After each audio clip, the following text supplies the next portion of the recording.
సుఖీభవకు స్వాగతం. వయసు పెరుగుతున్న కొద్దీ ఒంట్లో జవసత్వాలు క్షీణించిపోవటం సహజమే. అలాగే మన శరీరానికి ఆధారమైన ఎముకలు, కీళ్లల్లో కూడా క్రమంగా అరుగుదల కనిపిస్తూ ఉంటుంది. ముఖ్యంగా మన కదలికలకు మూలమైన మోకీళ్లు అరిగిపోవడంతో పాటు వాటిలో గుజ్జు కూడా క్రమంగా తగ్గిపోతూ వస్తుంది. ఫలితంగా చాలా మందికి మోకాళ్ళ నొప్పులు మొదలైపోతూ ఉంటాయి. ఇలాంటప్పుడు పోటెత్తే మోకాళ్ళ నొప్పులను తట్టుకునేందుకు మందులు, వ్యాయామాలు, పెయిన్ కిల్లర్లు, అవసరమైతే మోకాలి చిప్పల్లోకి ఇచ్చే ఇంజెక్షన్లు, చివరికి మోకీలు మార్పిడి దాకా వెళ్లాల్సి ఉంటుంది. ఈ నేపథ్యంలో మోకాళ్ళ నొప్పులు, మోకీలు మార్పిడి ఆపరేషన్ గురించిన పూర్తి వివరాలను ఇప్పుడు తెలుసుకుందాం. మోకాలు ఒక అద్భుతమైన అమరిక. శరీరం బరువును ఎక్కువగా తీసుకుని మనిషి నిలబడడానికి అవసరమైన అవయవం. అత్యంత సంక్లిష్టమైన నిర్మాణం కూడా. రోజువారీ కార్యక్రమాల్లో మనకు తెలియకుండానే దానిని అనేక రకాలుగా ఉపయోగిస్తుంటాం. శరీర బరువులో అత్యధిక భాగం దానిపై పడడం, విచక్షణారహితంగా మోకాలును ఉపయోగించడం వల్ల కూడా దానిపై పడే భారం ఎక్కువే. ఇటీవల పెరుగుతోన్న స్థూలకాయం, బహుళ అంతస్తుల్లో నివాసం, ఎగుడు దిగుడు ప్రాంతాల్లో నడక వంటి కారణాలతో మోకాలిలో నొప్పి సమస్య మరింత పెరుగుతోంది. ఫలితంగా కొద్ది దూరం నడవడం, కాసేపు స్థిమితంగా కూర్చోవడం, సులువుగా పైకి లేవడం, మెట్లెక్కడం వంటి చిన్న చిన్న పనులే మన పాలిట అతిపెద్ద కష్టాలుగా మారుతున్నాయి. వేధించే మొండి మోకాళ్ల నొప్పులకు అధిక బరువు మొదలుకొని కీళ్లలో కార్టిలేజ్ కణజాలం తరిగిపోవడం మొదలైన చాలా కారణాలే కనిపిస్తాయని చెబుతున్నారు డాక్టర్లు. రెండు ఎముకలు కలిసి కీళ్ళు తయారవుతుంది. ఏదైనా ఏ జాయింట్ అని ఇప్పుడు మోకాళ్ళనే అక్కర్లేదు, ఈ జాయింట్ హ్యాండ్లో చూసిన ఇదొక ఎముక, ఇదొక ఎముక, ఇదొకటి అట్లా ఇలాగ కదులుతా ఒక రెండు ఎముకలు కలిసి ఒక కీళ్ళు తయారవుతుంది. ఆ ఎముక చివరి భాగంలో తెల్లని పదార్థం ఉంటుంది, దాన్ని కార్టిలేజ్ అంటాం. అంటే దాన్ని మృదులాస్థి అని తెలుగులో అంటాం. ఆ కార్టిలేజ్ వల్ల మాత్రమే మనకు నొప్పి లేకుండా మనం ఇన్ని జాయింట్స్లో కదపటం కానీ, అదే మోకాళ్ళు కానీ, హిప్ జాయింట్ కానీ, ఇవన్నీ కూడా నడవడము, పరిగెట్టడము, జంపింగ్ ఇవన్నీ ఎందుకు చేయగలుగుతున్నామంటే ఆ కార్టిలేజ్ అనేది కవర్ అయి ఉండటం వల్ల, ఆ బోన్కి ఆ కార్టిలేజ్ కవర్ అయి ఉండటం వల్ల మనము నొప్పి లేకుండా చక్కగా నడవగలుగుతున్నాం. ఈ కార్టిలేజ్ ప్రత్యేకత ఏంటంటే దానికి నర్వ్ సప్లై కానీ, బ్లడ్ సర్క్యులేషన్ కానీ ఉండదు. దానివల్ల మాత్రమే మనకి సెన్సేషన్ తెలియకపోవటం వల్ల మనం బాగా నడవగలుగుతున్నాం. అయితే దానికి ఇంకొక బ్యాడ్ క్వాలిటీ ఏంటంటే కార్టిలేజ్లో సెల్స్ ఉండవు. అందులో ఓన్లీ 1 to 2% సెల్స్ ఉంటాయి. దాన్ని కాండ్రోసైట్స్ అంటాం.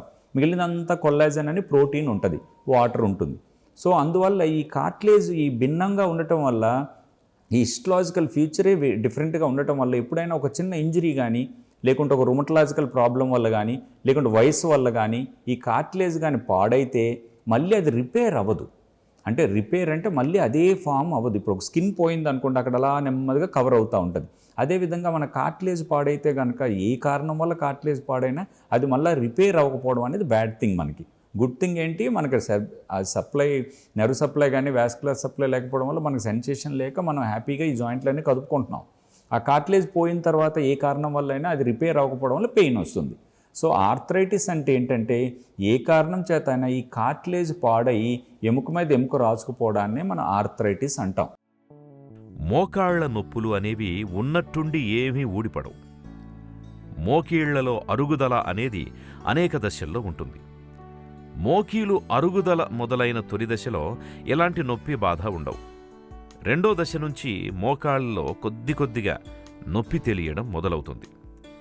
పనులు చేస్తున్నప్పుడు, నడుస్తున్నప్పుడు మోకాళ్లలో నొప్పి తెలుస్తుంటుంది. మూడో దశలో నొప్పి తీవ్రత బాగా ఎక్కువగా ఉంటుంది. కూర్చున్నప్పుడు, లేచినప్పుడు, అటు ఇటు కదులుతున్నప్పుడు మోకాళ్లలో నొప్పి బాధిస్తుంటుంది. నడుస్తున్నప్పుడు మోకాల్లో టిక్ టిక్ మని శబ్దాలు కూడా వస్తుంటాయి. ఇక చివరిదైన నాలుగో దశలో నొప్పి తీవ్రత భరించలేనంతగా ఉంటుంది. విశ్రాంతిగా ఉన్న సమయంలోనూ మోకాళ్ల నొప్పులు వేధిస్తుంటాయి. ఒక్క మాటలో చెప్పాలంటే ఈ దశలో నిత్య జీవితం దుర్భరంగా మారిపోతుంది. మోకీళ్లలో ఈ అరుగుదల దశల్ని డాక్టర్లు సర్వసాధారణంగా ఎక్స్రేల సాయంతో నిర్ధారిస్తుంటారు. సాధారణంగా రెండు రకాలుగా మనం మాట్లాడుకోవచ్చు ఆర్థరైటిస్ని. ఒకటి రుమటలాజికల్ ప్రాబ్లమ్స్ వల్ల, రెండు వయసు వల్ల. అయితే రుమటలాజికల్ ప్రాబ్లమ్స్ అనేవి యంగ్ పేషెంట్స్లో రావటం, ఎక్కువ జాయింట్స్ ఇన్వాల్వ్ అవుతాయి వాళ్ళకి. అంటే ఈ చేతి జాయింట్స్ అన్నీ ఇన్వాల్వ్ అవ్వడము, మోకాళ్ళు పాదాల్లో ఉన్న జాయింట్లన్నీ ఇన్వాల్వ్ అవ్వటం వల్ల పేషెంట్ నడవడం కూడా కష్టం అవుతూ ఉంటుంది. వాళ్ళని యూజువల్గా 20 నుంచి 40 సంవత్సరాలు ఉన్న ఆడవాళ్ళలో కామన్గా ఉంటుంది ఈ రుమటలాజికల్ ప్రాబ్లమ్స్ అనేవి. ఈ రుమటలాజికల్ ప్రాబ్లమ్స్కి ఈ రోజులో అయితే చెప్పాలనుకుంటే ఎక్స్ట్రాడినరీ మెడిసిన్స్ ఉన్నాయి. అంటే డిసీజ్ మాడిఫైయింగ్ డ్రగ్స్ అని అంటాం. ఆ డిసీజ్ మాడిఫైయింగ్ డ్రగ్స్తో మనము ఈ ఇన్ఫ్లమేషన్ అంటే ఈ మన బాడీలో ఉన్న కణాలే మనవి కావని జాయింట్ల మీద అటాక్ చేయడం జరుగుతుంది. అందువల్ల పెయిన్ రావటము, స్టిఫ్నెస్, ఉదయం లేచిన వెంటనే స్టిఫ్నెస్ రావడము, కదలలేకపోవటం ఇవన్నీ జరుగుతూ ఉంటాయి. ఇటువంటి వాటికి డిసీజ్ మాడిఫైయింగ్ డ్రగ్స్తో ఈ యాంటీ ఇన్ఫ్లమేటరీ మెడికేషన్తో మనము ఈ జాయింట్ డ్యామేజ్, ఇన్ఫ్లమేషన్ వల్ల వచ్చే జాయింట్ డ్యామేజ్ని తగ్గించి చాలా కాలం వరకు ఆ జాయింట్ న్యాచురల్గా ఉండే విధంగా మనము ఉంచవచ్చు. ఈ రుమటలాజికల్ ప్రాబ్లమ్స్కి పూర్తి క్యూర్ అనేది ఉండదు చెప్పాలనుకుంటే. కొంతమంది పేషెంట్ రెమిషన్ అని వచ్చి కొన్ని సంవత్సరాలు బాగున్నప్పటికీ ఈ రుమటలాజికల్ ప్రాబ్లమ్స్ ఉన్న వాళ్ళకి ఎక్కువ కాలం మందులే వాడాల్సి ఉంటుంది. దానికి నివారణ మార్గాలు, తర్వాత మందులు వాడటము, ఎక్సర్సైజ్ చేయటము, వీటి వల్ల ఫ్లెక్సిబిలిటీ, జాయింట్ డ్యామేజ్ లేకుండా మనం ఉండగలుగుతూ ఉంటాం. ఈ రుమటలాజికల్ ప్రాబ్లం నార్మల్గా అయితే rheumatoid arthritis, ankylosing spondylitis, psoriatic arthropathy, enteropathic arthropathy, ఇలాగ డిఫరెంట్ డివిజన్స్ ఉంటాయి. Depend upon the condition orthopaedicians కానీ రుమటాలజిస్ట్ కానీ మెడిసిన్స్ ఇవ్వడము, వాటి తద్వారా ట్రీట్మెంట్ ఇవ్వడం జరుగుతుంది. ఇటువంటి వారికి కూడా పూర్తిగా అరిగిపోవడం జరుగుతాయి. షోల్డర్ జాయింట్స్ కొంతమంది పోవచ్చు, హిప్ జాయింట్, నీ జాయింట్, ఇట్లాంటివి పూర్తిగా యంగ్ ఏజ్లోనే దాదాపు ఒక 40-50 మధ్యలోనే వాళ్ళకి డ్యామేజ్ జరుగుతుంది ఇన్ఫ్లమేషన్ వల్ల, రుమటలాజికల్ ప్రాబ్లం వల్ల. ఇటువంటి వారికి కూడా కీళ్ళ మార్పిడి మాత్రమే చేయాల్సిన అవసరం ఉంటుంటుంది. కీళ్ళ మార్పిడి మాత్రం శాశ్వత పరిష్కారంగా కొన్ని జాయింట్లకు ఉంటుంది. సో వీళ్ళకి కీళ్ళ మార్పిడి చేయటము, వాటి డిసీజ్ మాడిఫైయింగ్ డ్రగ్స్ ఇవ్వడము, పేషెంట్ని మోర్ మొబిలిటీతోని యాక్టివ్ లైఫ్ స్టైల్కి తీసుకురావడానికి మ్యాక్సిమం ప్రయత్నం చేస్తూ ఉంటాం. మోకాళ్ళ నొప్పులు అనగానే ఇవాళ చాలామంది మోకీలు మార్పిడిని ఒక పరిష్కారంగా చెప్పేస్తున్నారు. అసలు మోకాళ్ళ నొప్పులకు మోకీలు మార్పిడిని ఎప్పుడు పరిష్కారంగా భావించాలి? మోకీలు మార్పిడి సర్జరీపై మనకు ఎలాంటి అవగాహన అవసరం? కృత్రిమ మోకీళ్లతో ఉన్న కష్ట నష్టాలేమిటి? మోకీలు మార్పిడి తర్వాత సమస్యలు ఏమైనా ఎదురవుతాయా? మోకీలు మార్పిడి సర్జరీ గురించిన మరిన్ని వివరాలను ఇప్పుడు తెలుసుకుందాం. మోకాళ్ల నొప్పి బాధిస్తున్నప్పటికీ మనలో చాలామంది డాక్టర్ని సంప్రదించి చికిత్స తీసుకోవడానికి వెనుకాడుతుంటారు. అదే తగ్గిపోతుందిలే అని నిర్లక్ష్యం చేస్తుంటారు. నొప్పి మరీ ఎక్కువగా ఉన్నప్పుడు బ్రూఫిన్ వంటి నొప్పి నివారణలను లేదంటే చల్లటి ఐస్తో కాపడం పెట్టడంతో సరిపెట్టుకుంటూ ఉంటారు. లేదా ఇరుగు పొరుగు సలహా మేరకు మోకాళ్లకి రబ్బరు తొడుగులను వాడుతుంటారు. ఇంజెక్షన్ చేయించుకుంటే నొప్పులు తగ్గుతాయి అన్న నమ్మకంతో కొంతమంది మోకీళ్లలోకి సూది మందుల్ని కూడా ఎక్కించుకుంటూ ఉంటారు. నిజానికి మోకాళ్లల్లో నొప్పి వారం రోజులకు పైనే కొనసాగుతూ ఉంటే తప్పనిసరిగా ఒకసారి డాక్టర్ని సంప్రదించాలి. పరీక్షలు చేయించుకోవాలి. మోకీళ్ల అరుగుదల ఇంకా ఆరంభ దశలోనే ఉన్నప్పుడు మందులు వాడుకుంటూ జీవనశైలిలో మార్పులు చేసుకుంటే సరిపోతుంది. ఫిజియోథెరపీ, నడక, ఈత, సైక్లింగ్ వంటి వ్యాయామాలు మోకాళ్ల నొప్పుల నుంచి ఉపశమనాన్ని ఇస్తాయి. మోకాళ్ల నొప్పులు మరీ తీవ్రంగా ఉన్నప్పుడు అవసరాన్ని బట్టి మోకీలు మార్పిడి చేయించుకోవాల్సిందిగా డాక్టర్లు సిఫారసు చేస్తుంటారు. ఆర్థరైటిస్లో ఇంకోటి ఏంటంటే వయసు ద్వారా వచ్చేది. అంటే 60 సంవత్సరాలు పైబడిన వాళ్ళలో తీసుకుంటే కనుక దాదాపు మన దేశంలో 100 మందిలో దాదాపు 15 నుంచి 16 మందికి పూర్తిగా ఈ కీళ్ళు అరిగిపోయి నడవలేకపోతున్నారు. మీరు ఒక వీధిలో తీసుకుంటే, మీ పక్కన ఇళ్ళలో చూసుకున్న చాలామంది ఓల్డ్ ఏజ్ పీపుల్ నడవలేకుండా ఇలా కాలు వంకరలతో నెమ్మదిగా నడుస్తూ ఉంటారు వ్యాడ్లింగ్ ఎయిడ్తో. ఇలాంటి వారికి ఆ కాళ్ళు తిన్నగా అవ్వాలన్నా, నొప్పి లేకుండా నడవాలన్నా, సాధారణమైనటువంటి జీవితంలో కనీసం గడపాలనుకున్నా సరే వీళ్ళకి సర్జరీ మాత్రమే ఉంటాయి. ఎందుకంటే ఈ ఏజ్ వల్ల అరిగిపోయిన వాటికి ఏదైనా మందులేసో లేకుంటే లోపల ఒక ఇంజెక్షన్ ఇచ్చో, ఇప్పుడు ఇంజెక్షన్స్ అనేవి చాలామంది ఇవ్వడం జరుగుతుంది. పూర్తిగా అరిగిన వాటికి ఇంజెక్షన్స్ అస్సలు పనికిరావని చెప్పగలుగుతాం. ఎందుకంటే అరిగిపోయిన వాటికి మెకానికల్ డ్యామేజ్ అక్కడ జరిగింది కనుక దాన్ని మళ్ళీ రిపేరేటివ్ ప్రాసెస్లో మనకి అది కార్టిలేజ్ ఫామ్ అవడం కానీ, ఆ డిఫార్మిటీ కరెక్షన్ కానీ ఇంజెక్షన్స్ వల్ల అవ్వవు. అటువంటి వాటికి రీప్లేస్మెంట్ మాత్రమే ఉంటుంది పూర్తిగా అరిగిన కీళ్ళకి. ఒక్కొక్కసారి ఒకవైపే అరిగిన కీళ్ళకి అంటే ఒక పార్షియల్ రీప్లేస్మెంట్ చేయొచ్చు. పూర్తిగా అరిగిన కీళ్ళకి టోటల్ని రీప్లేస్మెంట్ అనేవి చేయడం జరుగుతుంది. ఇటువంటి కీళ్ళు మరి వయసు వల్ల అరిగిపోకుండా, నాకు 60కే అరగకుండా 65, 70 వరకు వచ్చే విధంగా కాపాడుకోవాలంటే ఏం చేయాలని చాలామంది క్వశ్చన్స్ అడుగుతుంటారు. ఇవేంటంటే తక్కువ వయసులో, ఇప్పుడు ఫర్ ఎగ్జాంపుల్ ఒక 50-55 సంవత్సరాల్లో మీకు మెట్లు ఎక్కినప్పుడు నొప్పి వస్తుంది అనుకోండి, అంటే ఎర్లీ ఆర్థరైటిస్ స్టార్ట్ అయింది మీకని. అంటే మీకు మీ ఫ్యామిలీ హిస్టరీలో ఉండొచ్చు అలా, మీ ఫాదర్ కానీ మదర్కి కానీ మీ తాతల నుంచి వచ్చేటువంటి కొన్ని కార్యక్రమాల్లో కూడా ఇవి జెనెటిక్గా కూడా కొంచెం ఎర్లీగా అరుగుతాయి కొంతమందికి. అటువంటి వాళ్ళు కింద కూర్చోవటం మానేయటం, మెట్లు ఎక్కకపోవటం, ఈ తొడ కండరాలు క్వాడ్రిసెప్స్ అంటాము, వాటిని కండరాలు గట్టిపరుచుకోవడము, వెయిట్ ఎక్కువ ఉంటే వెయిట్ రిడక్షను, ఇవన్నీ కూడా నివారణ మార్గాల కింద వస్తాయి. ఇటువంటి ఆర్థరైటిస్కి ఒక డైట్ అని ఇలాంటివి ఏమీ స్పెసిఫిక్గా ఉండదు, ఈ డైట్ వల్ల బాగవుతుంది అనేది ఏమి ఉండదు. సాధారణంగా వెయిట్ రిడక్షన్ డైట్ అనేది తీసుకోవటము, ఈ మనం ఇప్పుడు చెప్పిన నివారణ మార్గాలు పాటించడం వల్ల కొంతకాలం పొడిగించవచ్చు. ఫర్ ఎగ్జాంపుల్ 60 సంవత్సరాలకే కీళ్ళ మార్పిడి అవసరం వచ్చిన వాళ్ళు 65-70 వరకు వచ్చిందంటే చాలా ఎక్స్ట్రాడినరీ. దేవుడిచ్చిన జాయింట్ లాగా ఏ ఆర్టిఫిషియల్ జాయింట్ ఉండదని చెప్పొచ్చు ఎంత బాగా చేసినా సరే.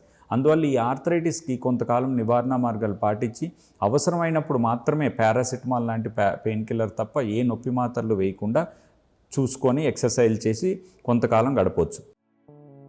మోకాళ్ల నొప్పులు మరీ దారుణంగా తయారై కదలికలు మరీ కష్టమైపోతే మోకీలు మార్పిడి అవసరం పడుతుంది.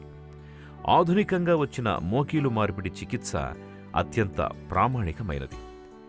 ఈ సర్జరీలో భాగంగా అరిగిపోయిన కార్టిలేజ్ని తొలగించి కృత్రిమ కీలును అమరుస్తారు. ఒక పక్క స్టీల్తోనూ మరొక పక్క ప్లాస్టిక్తోనూ ఉండే ఈ కృత్రిమ కీలు ఎంతో దృఢంగా ఉంటుంది. ఒకప్పుడు కోబాల్ట్ క్రోమ్తో తయారైన కృత్రిమ కీళ్లను మాత్రమే వాడేవారు. ఇవాళ ఆక్సీనియంతో తయారై సుమారు 20 ఏళ్లకు పైగా మన్నే అత్యాధునిక కీళ్లు అందుబాటులోకి వచ్చాయి. సర్జరీ విధానంలోనూ ఒకప్పటితో పోలిస్తే ఇవాళ అనుకూలమైన మార్పులు చాలానే వచ్చాయి. తక్కువ కోతతోనే కీలు మార్పిడి పూర్తయిపోతుంది.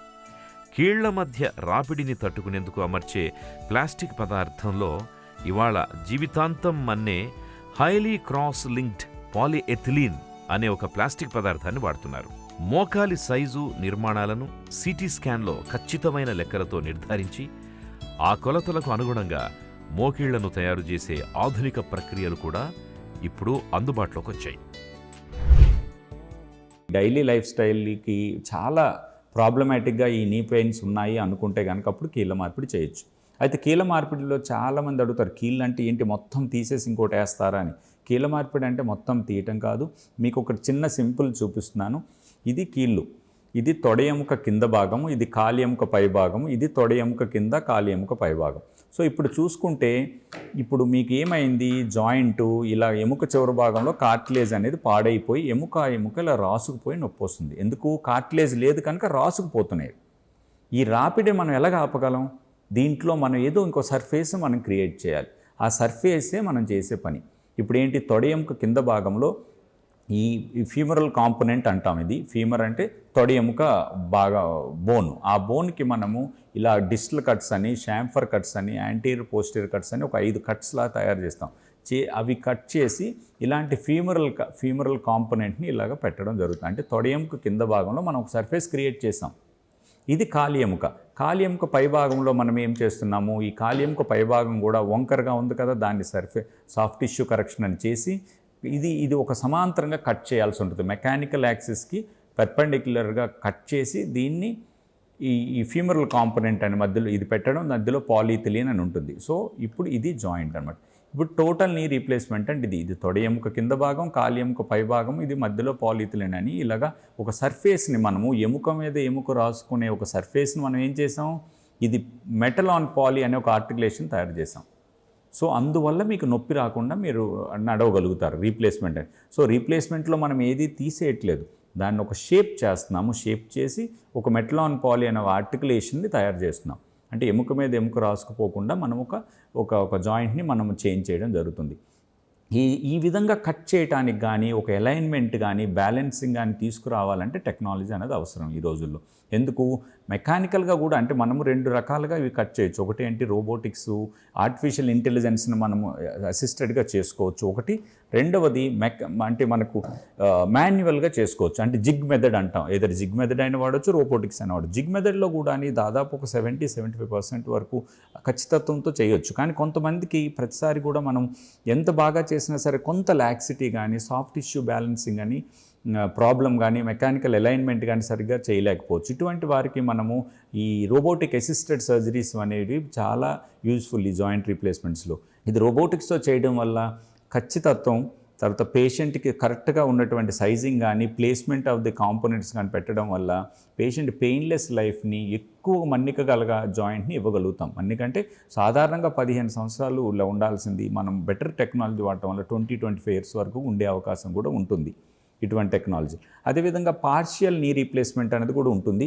పార్షియల్ నీ రీప్లేస్మెంట్ అంటే ఇప్పుడు మనము ఇది టోటల్గా ఒకే 2 వైపులా కాండైల్స్ అంటే ఇది తొడ ఎముకలో ఈ కింద భాగంలో 2 కంపార్ట్మెంట్లు లాగా ఉంటాయి. ఆ 2 మారుస్తుంది. ఇందులో అయితే ఒకవైపు మాత్రమే మార్చడం జరుగుతుంది. ఇది ఇప్పుడు మీరు తీసుకున్నారంటే ఏ భాగం అరిగిందో ఆ పోర్షన్, ఆ చిన్న పోర్షన్నే మార్చి కూడా మనం ఇప్పుడు రీప్లేస్మెంట్ చేయొచ్చు. దీన్ని పార్షియల్ నీ రీప్లేస్మెంట్ అంటాం. ఇది చిన్న కోత ద్వారా అవటము ఆల్మోస్ట్ పేషెంట్ 48 అవర్స్లో ఇంటికి వెళ్ళిపోగలుగుతారు.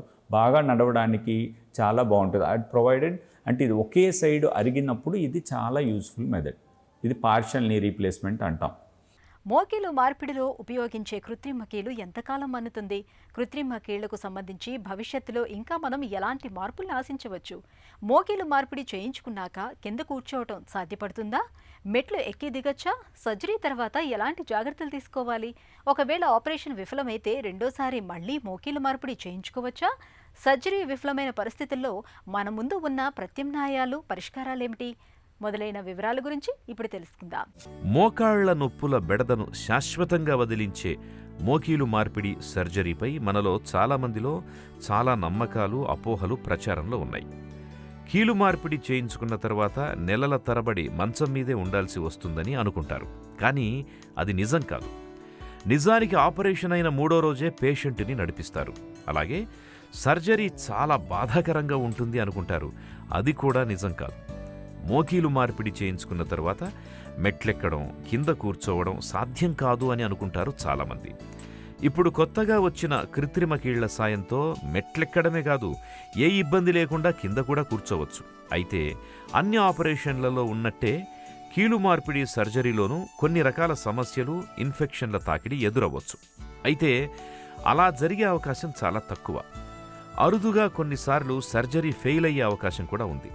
ఇలాంటప్పుడు తిరిగి మళ్లీ రివిజన్ సర్జరీ చేయించుకోవాల్సి ఉంటుంది.